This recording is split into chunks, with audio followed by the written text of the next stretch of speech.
I don't know about you all, but I cannot believe that it's March.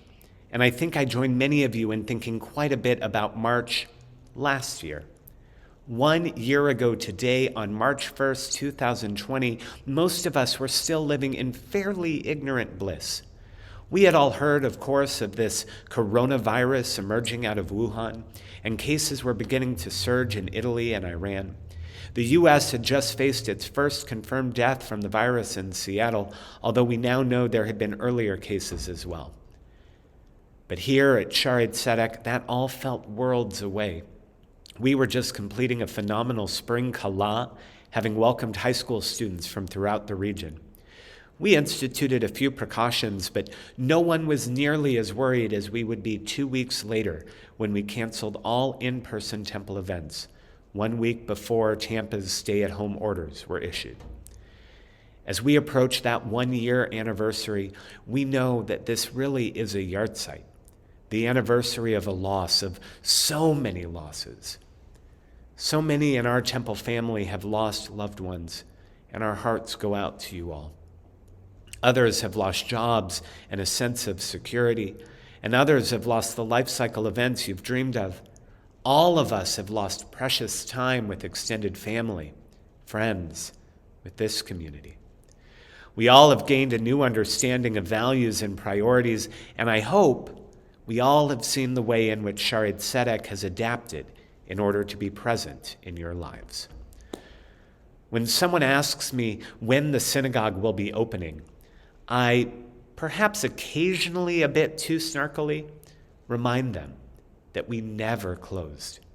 As I know you know, our staff and clergy have gone above and beyond to make sure that our community has been able to gather, albeit in a new way, for Shabbat and holiday worship, for life cycle events, educational opportunities, and for social events. From the beginning, our motto has been physically distanced but socially connected. And we've utilized our live streams and Zoom to maintain and in some cases strengthen our congregation's sense of community. Thank you to so many of you who've trusted us and explored these platforms with us in a new way. And while online can work for so much, our schools have been a different story, and we met that challenge beautifully as well. Our Amy Gail Buckman preschool has taken every possible step to ensure that our classrooms are safe. And while we have had positive cases, we are extremely proud that to our best knowledge, there has been no virus transmission in our school. Even behind masks, our kids have built unbreakable bonds with their teachers and the other children in their class, and they've learned values that will be with them throughout their lives. Our Flam Religious School has offered 2 programs, CSZ outside and CSZ online.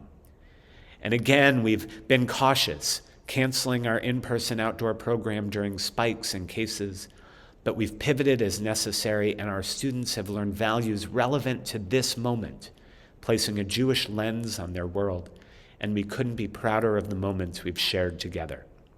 I am so grateful to our teachers and staff at both schools who've worked so hard to make so many meaningful moments for all of our kids. And while many families have chosen to observe life cycle events solely online, we've been participating in in-person baby namings, b'nai mitzvah, weddings, and funerals. There have been guidelines. No more than 25 guests, all of whom must be masked and seated separately by household. We try to be outside when possible, but our sanctuary has hosted many extremely special moments over the past several months. I'm very grateful to have been able to share these moments with so many of you. Now, I realize when someone asks, when will the synagogue be opening, the question is, when will we all be able to gather in person again? We know that many in our community have already been, or are scheduled to be vaccinated. And I'm delighted that so many have had this opportunity, and I know that those who have not been able will hopefully have that chance soon. With each vaccine, we offer a Shehechianu prayer, thanking God for that special moment that's the result of the miracles of science and modern medicine, and for the gift of life, which none of us, I pray, are taking for granted. We also recognize that while the vaccine protects the vaccinated, There are so many who are still vulnerable. While recent research out of Israel is promising, we still don't know for sure if and to what degree someone who is vaccinated could still carry the virus and transmit to someone else. So as we've done throughout the year, we will err on the side of caution. And at this point, the rollout of the vaccine at its current state is not changing any of our policies. That said, we're very excited to announce that after a number of trial runs, we are going to start holding periodic outdoor Erev Shabbat services.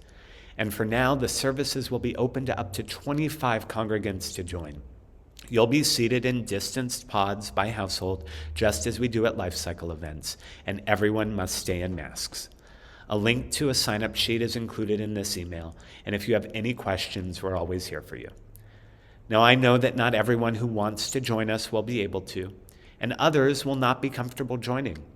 Our services, of course, will continue to be streamed on all of our platforms, and we're committed to ensuring that our services can be a meaningful moment, whether you're with us in person or at home. As our policies continue to evolve, we're extremely grateful to the members of our COVID task force and the Board of Trustees, all of whom have helped us to ask difficult questions, ensuring that we have safely been able to be present for our members over the past year, while also helping us begin to envision what our next chapter will be. This is a journey, and we would not have made it where we have without the wise guidance of so many who care so deeply about our Shaarei Tzedek family. That last Shabbat we spent together in this sanctuary on March 13th, the Torah portion was Ki Tisa, the same Torah portion that we read this week. Ki Tisa tells us of the Israelites after crossing the Sea of Reeds. They've seen not only the miracle of the parted sea, but they also saw the spectacle at Mount Sinai as Moses ascended the mountain to meet directly with God. Even as the people witnessed the miracles of their new relationship with God, they lost patience. They wanted things to happen faster. And immediately after being told that they could no longer worship idols, they built the golden calf at the base of the mountain. A year ago, I spoke from this bema, preaching patience as we learned more about the road ahead of us. And now, 1 year later, I stand here preaching that same message. We are so close, and we will move forward, but we will do so in a way that continues to respect the journey that we've been on and continues to respect those who have sacrificed so much. We continue to pray for strength for those who are suffering, strength and wisdom for those who are providing care to those in need, those guiding our city, county, state, and country, and those continuing to work with the vaccine and treatment as the virus evolves as well. We pray that a year from now we can look back and know that we did our part in creating a safe space, both physical and spiritual, for our families and our neighbors.